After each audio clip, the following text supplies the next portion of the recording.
ہمارے بہت ہی عزیز، میرے بہت ہی محترم، میرے بہت ہی پیارے دوست، بھائی کی طرح، بڑے بھائی کی طرح حاجی امین پردیسی صاحب کے بڑے داماد محمد یوسف، چھوٹے داماد کی تو فرمائش پوری ہو گئی شروع میں، اب بڑے داماد صاحب نے یوسف بھائی نے فرمائش کہی ہے، میں ان کی فرمائش پوری نہ کروں تو یہ ناانصافی ہوگی کہ ایک کی نہ ہو دوسرے کی ہو، اس لیے ہونی چاہیے۔ اور ان کی نعت بھی سبحان اللہ جو نعت کہی ہے وہ نعت سنیں اور مدینے کی حسین یادوں میں کھو جائیں۔ اور یہ نعت کے حوالے سے میں گفتگو کروں، مجھے بتاؤ جس کے یادوں میں، جس کے تصور میں ہر وقت مدینے کی گلی ہو، کیا وہ نماز چھوڑے گا؟ کیا وہ گناہ کرے گا؟ سمجھ میں آئی بات؟ تو نعتیں صرف سنو مت، سمجھو بھی، اور دعا کرو کہ جو کچھ ہم پڑھ رہے ہیں وہ ایسا ہو جائے، پھر بیڑا پار ہے۔ کہو مل کر، ہر وقت تصور میں مدینے کی گلی ہو، ہر وقت تصور میں مدینے کی گلی ہو، اور یاد محمد کی میرے دل میں بسی، اے کاش میں بن جاؤں مدینے کا مسافر،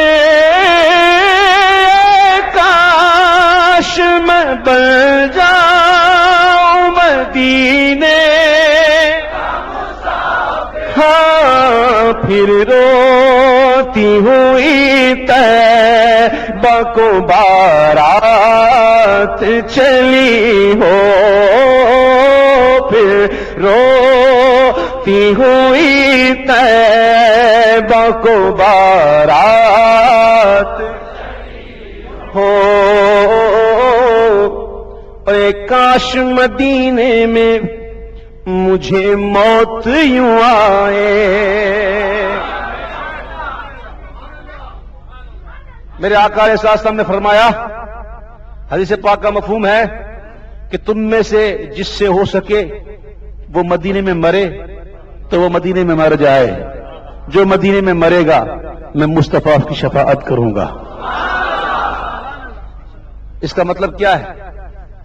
اس کا مطلب ہرگز یہ نہیں کہ مدینے سے جاؤ سب سے پہلے چھری خریدو اور یوں مارو اور مر جاؤ، ایسا مت کرنا، یہ حرام ہے، خودکشی کرنا حرام ہے۔ اس کا مطلب ہرگز یہ نہیں ہے، بلکہ مطلب یہ ہے کہ دل میں تمنا رکھو، دل میں یہی خواہش ہو کہ موت آئے تو مدینے میں آئے۔ فاروق اعظم رضی اللہ تعالیٰ عنہ کی دعا تھی، اللہم ارزقنی شہادتا فی سبیلک واجعل موتی فی بلد رسولک صلی اللہ علیہ وسلم۔ موت مانگو تو مدینے میں مانگو۔ شاعر نے کہا، اے کاش مدینے میں مجھے موت یوں آئے۔ موت تو مدینے میں مانگی، لیکن کس انداز سے مانگی؟ اے کاش مدینے میں مجھے موت یوں آئے کہ قدموں میں تیرے سر ہو میری روح چلی ہو، قدموں میں تیرے سر ہو میری روح ہو، جس وقت نکیرین میری قبر میں آئیں گے، سب کی قبر میں آئیں گے، لمبے لمبے ناخن سے قبر کی دیوار کو چیرتے ہوئے، لمبے لمبے بال، بڑی بڑی سرخ آنکھیں، شعلہ برساتی ہوئی آنکھیں، انتہائی مہیب شکلیں، خطرناک شکلیں، مردے کو جھنجھوڑ کے اٹھائیں گے اور کہیں گے من ربک، تیرا رب کون ہے؟ اللہ والا ہوگا، کوئی نیک ہوگا کہے گا ربی اللہ، پھر کہیں ماں دینوں کا، تیرا دین کیا ہے؟ گا دین الاسلام۔ پھر حضور کا جلوہ دکھایا جائے گا، حضور کی زیارت کروائی جائے گی اور پوچھا جائے گا ما کنت تقول فی ھذا الرجل، بتا اس مرد کے بارے میں تو کیا فرماتا تھا، کیا کہا کرتا تھا؟ کوئی غلام نبی ہوگا، دن رات ان پر درود پڑھنے والا ہوگا، جو نمازی ہوگا، جو کھڑے ہو کر سلام پڑھ رہا ہوگا، ہیں وہ فوراً کہے گا ہوا محمد رسول اللہ صلی اللہ علیہ وسلم۔ آئے ہائے، یہ 3 سوال ہے نا، رب اللہ، اسلام دین، اور حضور ہمارے نبی اللہ کے رسول۔ جب ایک بندہ نعت پڑھ رہا ہوتا ہے، نعت کون پڑھتا ہے؟ اللہ کو ماننے والا، دین اسلام کو ماننے والا، حضور سے محبت کرنے والا، نعت تو وہی پڑھتا ہے نا۔